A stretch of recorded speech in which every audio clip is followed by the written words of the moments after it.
Sahabat jamur, apakah Anda ngerasa pada musim kemarau ini terjadi penurunan terhadap pertumbuhan jamur tiram? Apakah Anda ngerasa bahwa pertumbuhan jamur tiram Anda itu di musim kemarau ini sangat menurun sekali? Lah, gimana sih perlakuannya? Dan harus seperti apa yang harus kita lakukan agar pertumbuhan jamur tiram kita itu tetap normal? Di video kali ini saya akan kasihkan tipnya kepada sahabat-sahabat jamur agar pertumbuhan jamur tiram Anda itu tetap stabil. Jadi gimana sih caranya? Namun sebelum saya melanjutkan video ini, bagi sahabat-sahabat jamur yang belum subscribe, silahkan subscribe terlebih dahulu agar sahabat jamur itu tidak ketinggalan informasi-informasi terbaru dalam dunia seputar jamur tiram. Oke, di musim kemarau ini memang banyak petani-petani itu yang mengeluh, khususnya bagi para pemula yang baru terjun di dalam dunia jamur tiram. Mas, kenapa backlog saya ini kok tidak tumbuh jamur, Mas? Mas, kenapa? Padahal penyiramannya saya sudah stabil, Mas. Padahal saya itu menyiram backlog itu memang hampir setiap hari, Mas. Tapi kenapa, Mas, kok tidak tumbuh jamur tersebut? Oke, di video kali ini saya akan kasihkan kepada sahabat-sahabat jamur perlakuan khusus agar pertumbuhan jamur tiram Anda itu tetap stabil. Jadi yang pertama yang perlu Anda lakukan agar pertumbuhan jamur tiram Anda stabil itu penambahan tutup atau penambahan mulsa. Ya, seperti yang saya lakukan di kumbung saya sendiri.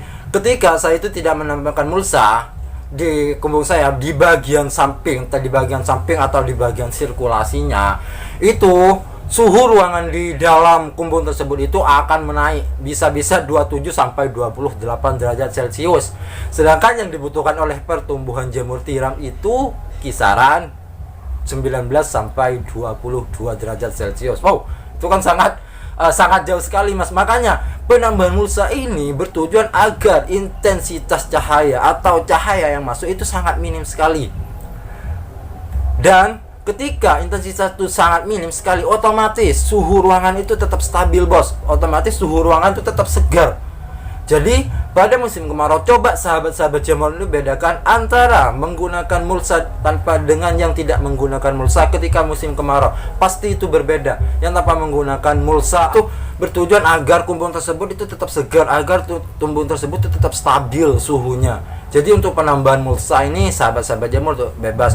Ingat, penambahan tutup ini bukan cuma mulsa aja. Jadi banyak di luar sana itu ada yang menggunakan waring, ada yang menggunakan daun tebu untuk sebagai penutup sampingnya tuh. Jadi sahabat-sahabat jamur tuh bebas mau menggunakan apa. Tergantung sahabat-sahabat jamur itu mau menggunakan apa, karena yang tahu kondisi kumbungnya tuh sahabat-sahabat jamur.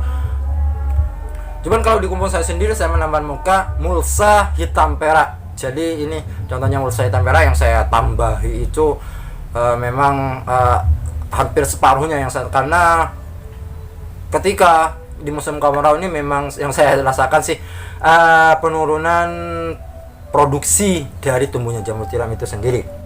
Yang kedua ini adalah penyiraman. Ya, memang 60% jamur tiram itu mengandung kadar air. Jadi media backlog itu 60% mengandung kadar air. Dan kita itu di jamur tiram itu bermain di air, bos. Jadi apabila sahabat-sahabat jamur itu tidak tahu gimana sih cara penyiramannya yang benar di musim kemarau ini, gimana cara penyiraman yang baik, dan kebutuhan airnya tuh berapa untuk jamur tiram di musim kemarau. Apabila sahabat-sahabat jamur itu tidak paham tentang cara penyiramannya ini, ya insya Allah jamur tiram sahabat-sahabat jamur ini minim tumbuhnya. Jadi sangat menurun sekali. Jadi sahabat-sahabat jamur ini penyiramannya itu, jadi ini sesuaikan dengan kondisi kumbung Anda. Kalau di punya saya sendiri ini dilakukan penyiramannya 2 kali sehari. Jadi penyiraman yang saya lakukan itu yang pertama itu sesudah dilakukan pemanenan. Jadi sesudah dilakukan pemanenan, saya itu melakukan penyiraman. Penyiramannya tuh keseluruhannya tuh backlog tuh sangat basah sekali. Bukan cuma ujung backlog aja ya, ingat, bukan cuma ujung backlog aja, tapi keseluruhannya backlog itu harus benar-benar terkena air. Ada penyiramannya ya, cuman ya pada ujung-ujung backlog aja, pokoknya ujung backlognya tuh basah gitu. Itu menurut saya itu tidak bagus kalau di musim kemarau. Kenapa? Karena itu di dalam itu butuh dingin juga, bos. Jadi kalau coba bedakan antara cuman penyiramannya di bagian ujung backlog dengan disiram keseluruhan, itu pasti beda, suhu ruangannya itu pasti beda. Jadi itulah. Terus yang kedua itu saya dilakukan penyiramannya itu pada pagi hari. Jadi misalkan saya itu pemanenannya itu sore hari, jadi sore itu saya melakukan penyiraman. Terus besok paginya saya itu melakukan penyiraman. Cuman penyiramannya itu bukan kayak penyiramannya pertama. Kalau penyiramannya pertama tuh anggaplah penyiramannya kocor atau dimandikan baklok. Itu bahasa kami sih. Bahasa kami itu dimandikan baklok katanya. Terus penyiramannya yang kedua ini cuman saya dikasih embun. Jadi apa ya? Pokoknya itu kalau kita tuh disamakan dengan penyiramannya pertama, itu pasti otomatis jamur tiram itu akan basah, Bos. Otomatis jamur tiram akan basah kalau terlalu banyak. Jadi penyiramannya tuh embun. Jadi dikira-kira sekiranya itu antara waktu pagi sampai sore itu jamur tiram itu tidak basah. Jadi itu ya kalau saya sih bilang diembun. Saya itu cuman sebentar aja penyiramannya. Yang penting jamur tiram tuh tidak terlalu yang penting jamur tiram tuh terkena percikan air itu. Itu yang saya lakukan di musim kemarau ini. Jadi untuk sahabat-sahabat jamur yang mengalami kesulitan untuk pertumbuhannya, ini kasih saya tipnya kepada sahabat-sahabat jamur. Terus yang ketiga adalah meminimalisir ruangan sirkulasinya, Bos. Jadi ruangan sirkulasi ini memang sangat dibutuhkan oleh si perkembangan jamur tiram itu sendiri. Karena udara ini memang sangat dibutuhkan ketika kita tuh ketika si jamur tiram itu mengalami proses perkembangan atau pembesaran, memang sangat dibutuhkan. Tapi di musim kemarau setidaknya itu kalau saya sendiri itu sirkulasinya tuh saya tutup 50% dari biasanya. Karena apa? Karena apabila sirkulasinya tuh saya biarkan begitu saja,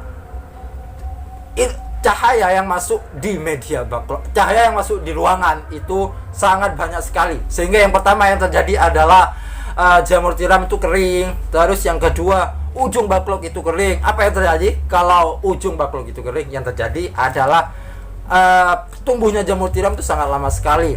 Jadi sebisa mungkin atau sahabat-sahabat jamur itu buat otomatis, artinya tuh buat buka tutup.